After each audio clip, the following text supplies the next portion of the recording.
हार्दिक अभिनंदन करती हूँ आपके अपने YouTube चैनल गुरु सप्तऋषि ज्योतिष शिक्षण संस्थान की ओर से। दोस्तों, आज की वीडियो में हम बात कर रहे हैं मासिक राशिफल के बारे में। और अब ये वीडियो है उन लोगों के लिए जिनका मीन लगन है। जी हाँ, जिनकी कुंडली के फर्स्ट हाउस में 12 नंबर लिखा हुआ है, ये राशि उनके लिए है। तो आइए जानते हैं कौन कौन से विशेष होंगे राशि परिवर्तन, क्या रहेगी ग्रह गोचर की स्थिति और इस ग्रह गोचर का आपके जीवन पर क्या प्रभाव पड़ने वाला है, सभी की चर्चा करेंगे। लेकिन उससे पहले यदि आपने अब तक चैनल को सब्सक्राइब नहीं किया है तो प्लीज सब्सक्राइब कर दीजिए, साथ ही साथ बेल आइकॉन को जरूर दबा दीजिए ताकि आने वाले सभी वीडियो आपको समय से मिल सके। तो दोस्तों, आइए चर्चा करते हैं आपकी कुंडली के बारे में। मीन लगन की अगर हम बात करें तो अभी आपकी कुंडली के दूसरे भाव में, जी हाँ, आपके परिवार, आपके कुटुंब के भाव में सूर्य, बुध, राहु और गुरु का गोचर चल रहा है। चार ग्रहों की युति एक अकेले राहु ने सभी को कर रखा है पीड़ित। उसके बाद में शुक्र आपकी कुंडली के तीसरे भाव में गोचर कर रहे हैं, मंगल कुंडली के चतुर्थ भाव में गोचर कर रहे हैं, चंद्रमा का गोचर रहेगा कुंडली के सप्तम भाव में माह के पहले दिन। उसके बाद में केतु का गोचर चल रहा है आपकी कुंडली के अष्टम भाव में। वहीं शनि आपकी कुंडली के द्वादश यानी कि 12वें भाव में गोचर कर रहे हैं। इसके अलावा दोस्तों कुछ होंगे राशि परिवर्तन। अब वो कौन कौन सी हैं, आइए वो जान लेते हैं।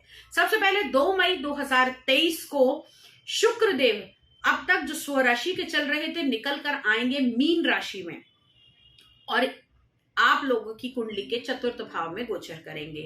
उसके बाद में मंगल जो अब तक आपकी कुंडली के चतुर्थ भाव में थे यानी कि मिथुन राशि में चल रहे थे, 10 मई 2023 को हो जाएंगे नीच के और विराजमान होंगे आपकी कुंडली के पंचम भाव के अंदर। उसके बाद में सूर्य देव 15 मई 2023 को करेंगे राशि परिवर्तन। अब तक मेष में चल रहे थे, 4 ग्रहों की जो युति बनी थी वो युति भंग होगी और आएंगे आपकी कुंडली के तीसरे भाव में। उसके बाद में शुक्र फिर से पुनः एक बार राशि परिवर्तन करेंगे 30 मई 2023 को और आएंगे अब नीच के मंगल के साथ कर्क राशि में। अब यह है ग्रह गोचर। इसके अलावा चंद्रमा हर 2.25 दिन में निरंतर राशि परिवर्तन करते ही रहते हैं, जिसकी गणना हम आपको हमारे साप्ताहिक राशिफल में देते हैं। तो आइए अब जानते हैं कि इस ग्रह गोचर का क्या प्रभाव पड़ने वाला है आपके जीवन पर, या फिर कहूं कि मीन लगन वाले जातकों पर।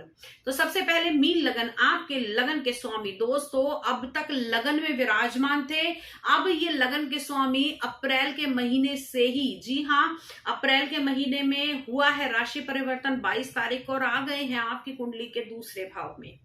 कहीं ना कहीं यहां राहु से पीड़ित होने के कारण आप लोगों को फालतू की चिंताएं बन सकती हैं। इस समय में आपका जो मानसिक लेवल जो है वो थोड़ा सा परेशान करने वाला हो सकता है। साथ ही साथ आपको आपके मान सम्मान में थोड़ी कमी होती हुई दिखाई देगी। लेकिन पुनः इसके बावजूद भी आप अगर अपना देव गुरु बृहस्पति यानी कि अपना लगन मजबूत करना चाहते हैं तो आप लोगों को एक सुनैला या फिर आप लोग एक पुखराज धारण कर सकते हैं।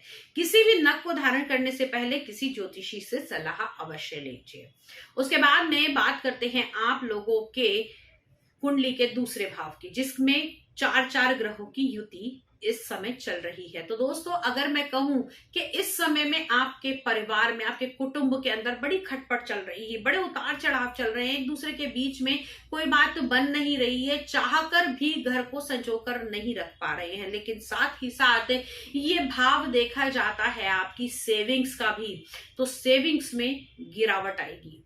पैसा जो आपने सेव करके रखा था वो खर्च करना पड़ सकता है। किसी ऐसे अकस्मात घटना के अंदर आपको पैसा लगाना पड़ सकता है जिसका आपने सपने में भी नहीं सोचा होगा। साथ ही साथ अब बात करते हैं आपकी कुंडली के तीसरे भाव के बारे में। तीसरे भाव में अब तक शुक्र स्वराशि के चल रहे थे।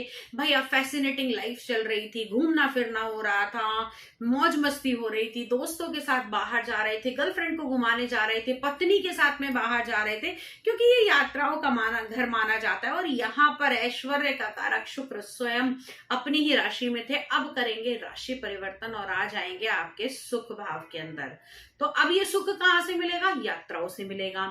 लेकिन किसके साथ यात्राएं होंगी? इस समय यात्राएं होंगी आपके दोस्तों के, संबंधियों के साथ में। साथ ही साथ सोशल मीडिया से जुड़े हुए लोगों के लिए भी ये समय अच्छा रहेगा। जिन लोगों को कंधे से जुड़ी हुई कोई परेशानी थी, सर्वाइकल स्पॉन्डिलाइसिस की दिक्कतें थी, तो यहाँ से उनको राहत मिलती हुई दिखाई देगी। अब बात करते हैं आपकी कुंडली के चतुर्थ भाव के बारे में। अब तक मंगल विराजमान थे, मंगल ने यहाँ मांगलिक दोष बनाया हुआ था, और अब हम अगर बात करें तो इस समय में मंगल हो जाएंगे नीच गए और आ जाएंगे आपके पंचम भाव के अंदर।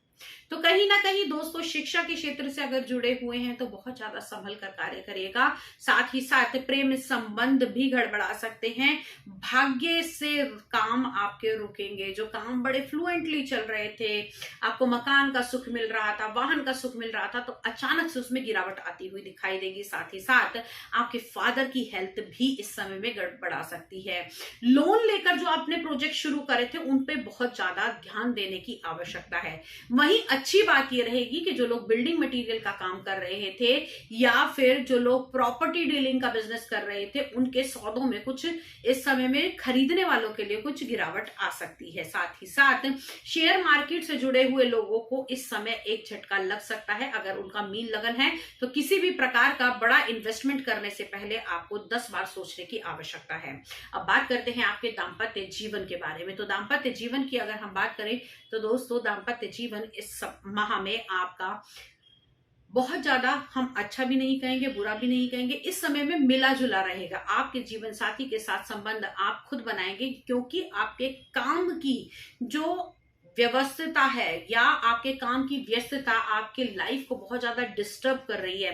तो काम कीजिए, उतना काम कीजिए ताकि आपके परिवार पे, आपके बच्चों पर, आपकी पत्नी के ऊपर इसका असर ना आए। अपनी हेल्थ का भी बहुत ज्यादा आपको ध्यान रखना है, क्योंकि ये आपकी हेल्थ भी खराब करता जा रहा है। हमने कहा आपका भाग्य का स्वामी और साथ ही साथ आपके कुटुंब का स्वामी दोनों ही नीच के होने जा रहे हैं। तो अगर किसी भी प्रॉपर्टी को लेकर कोई विवाद चल रहा था, दोस्त भाइयों के साथ में अगर कोई कोर्ट केस चल रहा था, तो बहुत ज्यादा सोच समझकर पहल कीजिएगा। कोई भी गलत दस्तावेज, गलत आपकी किसी प्रकार की गवाही आपके केस को बहुत ज्यादा डाउन कर सकती है।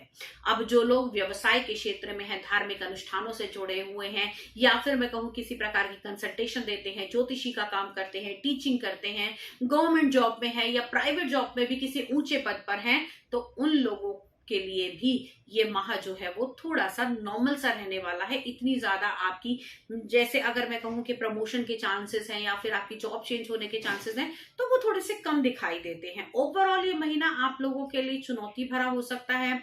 कुछ बड़े राशि परिवर्तन और कुछ ग्रहों के ऐसा होना, क्योंकि भाग्य के और दूसरे भाव के, धन संचय के भाव के, आपके फिक्स एसेट्स के स्वामी दोनों ही नीच के होने जा रहे हैं।